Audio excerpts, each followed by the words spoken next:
Hello বন্ধুরা, good morning, welcome back to my channel. তো দেখো, একদম বেড থেকে আজকে শুরু করলাম তোমাদের সাথে নিয়ে সারাদিন কি করছি না করছি দেখতে থাকো।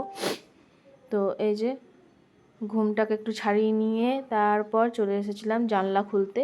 আর জানলা খুলেই মনটা বেশ, ওয়েদারটা দেখে ভালো হয়ে গেল। তবে হ্যাঁ, কালকের দিনে একদমই বৃষ্টি এক ফোঁটাও পড়েনি। ওয়েদারটা ছিল একটু ভালো, কিন্তু বৃষ্টিটা পড়েনি কালকে। তারপর চলে এসেছিলাম দেখো বিছানাপত্র গুছাতে। আমাদের বিছানা, বাবার বিছানা, সমস্তটাই গুছিয়ে নিয়ে তারপরে কী করব সেই টাইমে, মানে তখন কি করব, ছেলের জন্য কি রান্না করব, মানে কি খাওয়াবো, কি ব্রেকফাস্ট করব, সেটাই চিন্তা করতে করতে বিছানাটা গুছাচ্ছিলাম। তো মনে পড়ে গেছিলো যে হ্যাঁ, ছেলের জন্য এবারে আমাকে করতে হবে আজকে একটু দেখি সাবু।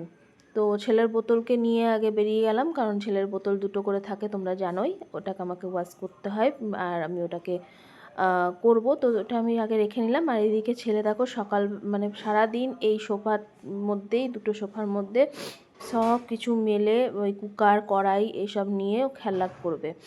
তো ওইটাই আমি একটু ঠিক করে নিলাম। আর এদিকে সাবুটাকে চাপিয়ে দিলাম। আমার চা থাকে, চাটাকে গরম করে আমি আমার জন্য নামিয়ে নিয়েছি। আর তারপর চলে এসেছি ছেলের জন্য বোতলটা ক্লিন করতে। তো ওর লাভের যে ক্লিনজার থাকে সেটা দিয়েই ক্লিন করি, কারণ হচ্ছে যেহেতু আমি ছোটোর থেকে, ও যখন ছোটো ছিল তখন থেকে কিন্তু আমি এটা দিয়েই করি। আর আলাদা করে ফোটানোর দরকার পড়ে না, জানো তো। যারা যারা লাভের ইউজ করো তারা তো অবশ্যই জানিও, আর যারা যদি ইউজ না করে থাকো তো বলবো একবার লাভের ক্লিনজারটা অবশ্যই ইউজ করে দেখতে পারো। মানে ভীষণ সুন্দর, খুবই ভালো। আর তারপরে চলে এসেছিলাম দেখো ব্যালকনিতে। আর ব্যালকনিতে এসে এক কাপ চা নিয়ে চলে এলাম। আর কারণ ওয়েদারটা খুব সুন্দর ছিল, তাই দেখলাম ব্যালকনি চেয়ারে বসে একটু ওয়েদার আরাম করে বসে একটু চাটা খাই। তারপর দেখা যাচ্ছে কি হচ্ছে না হচ্ছে। তো এই যে আমার মোটামুটি কাজ সব কমপ্লিট হয়ে গেছিলো, যেগুলো আমার টুকটাক কাজ থাকে সেগুলো সব কমপ্লিট হয়ে গেছিলো। তো এই এক চুমুক দিয়ে একদম সুন্দর একটা ওয়েদারকে অনুভব করে চলে গেছিলাম স্নান করতে। স্নান করে এলাম, কারণ ছেলেকে নিয়ে মা গেছিলো নিচে।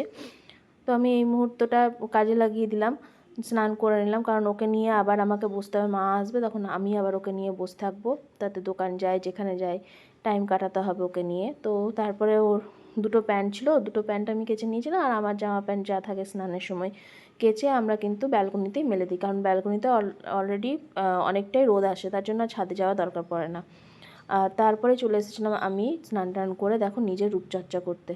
তো হ্যাঁ, আমি চুল টুল বেঁধে নিয়েছিলাম। আর আমি কিচ্ছু লাগাই না স্নান করার পরে, এই যে গুড ভাইবসের একটা টোনার আছে সেই টোনারটাকে অ্যাপ্লাই করি, আর এক্সট্রা করে কিচ্ছু মুখের মধ্যে কিন্তু আমি লাগাই না। তো ওইটা লাগিয়ে নিলাম। আর বাকি টিপ একটা পরে নিয়েছিলাম, সিঁদুর পরে নিয়েছিলাম, সেগুলো আর ক্লিপে নিয়ে নিই। আর তারপরে দেখো একটু ভালো করে মুখটা ঠিকঠাক করে নিলাম। আর করে নিয়েই চলে গেলাম হচ্ছে ছেলের কাছে। ছেলে এবার চান করে নিয়েছে, চান করে হচ্ছে তার মধ্যে ওকে নিয়ে আমার দোকান যাওয়া সমস্ত কিছু করে নেওয়া হয়ে গেছে, সেটা আর ক্লিপে নেওয়া হয়নি। আর এদিকে দেখো তখন ছেলেকে এবারে চান টান করিয়ে বেশ পরিষ্কার করে দেওয়া হয়েছে। আর তখন ও এইখানে গ্যাস ফ্যাস সব নিয়ে আবার রান্না করতে পর বসে থেকে গেছে, বলছে ক্যামেরা অন বিরিয়ানি করাই হচ্ছে। হয়নি, আর সময় হয়নি একদমই। তো যেটা বলছিলাম যে সেই দুপুর থেকে আর ক্যামেরা অন করা হয়নি। এবার ঘুম থেকে উঠেছি, অনেকটা লেট হয়ে গেছে। ঘুম থেকে উঠে তারপরে একদম সোজা চলে এসেছি এখন রেডি শেডি হয়ে। এখন দোকানেই বসে আছি, জিনিসপত্র গোছালাম, যেগুলো এই ব্যাগের মধ্যেই নিয়ে নিয়েছি। বেশি কাউকে দেওয়ার নেই, আজকে দুজনকে দেওয়ার আছে। একটা পাড়া, এই পাড়ার থেকে ওই পাড়া, যেটা আমাদের ওই পাড়া, আর একটা পাড়ায় বাড়ি আছে, সেখানে এক জায়গায় যাবো আর এক জায়গায় যাবো। তো লোকাল দু জায়গাতেই যাওয়া আছে, ওই 10-15-20 মিনিটের কাজ। তো যাই, যদি পারি তো অবশ্যই তোমাদের সঙ্গে শেয়ার করব। তো চলো।